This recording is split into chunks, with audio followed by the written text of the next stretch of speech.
নবীজি বলে গেছেন যে ঘরের মধ্যে বিড়াল ছানা বাস করে ওই ঘরের মধ্যে জিন জাতি প্রবেশ করতে পারে না। তাহলে ছোট ছোট মাসুম বাচ্চাগুলো যে ঘরের মধ্যে থাকে, মুসলমান অনেক সময় জিনের আশ্রয় পড়ে যায়, অনেক সময় জিনে আসর করে, ওই ঘরের মধ্যে জিনে আসর করে। যে ঘরের মধ্যে বিড়ালকে আদর করে বিড়াল থাকে, ওই ঘরের মধ্যে বিলাই বিড়াল বিড়াল বিলাই বিলাই, এইটা যার ঘরের মধ্যে আছে এই ঘরের মধ্যে দুষ্ট জিনেরা আসতে পারে না। জোরে জোরে চিল্লায়া বলা যাবে না মারহাবা। একবার নবী সুলাইমান আলাইহিস সালাম শুনতে পাইলেন পাশের বাড়িতে একটা কুকুরকে কষ্ট দিয়ে বিষ পান করে মারে ফেলেছেন।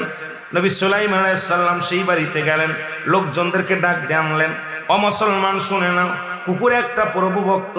নবী সুলাইমান বললেন কুকুর হত্যা করা যাবে না, কুকুরকে ভালোবাসতে হবে, তবে ঘরের মধ্যে না। কুকুরের ঘরে বিছনা বানায় দেওয়া যাবে না, কুকুরের সঙ্গে বসত বাড়ি করা যাবে না, কুকুরের লালাটা হলো অপবিত্র।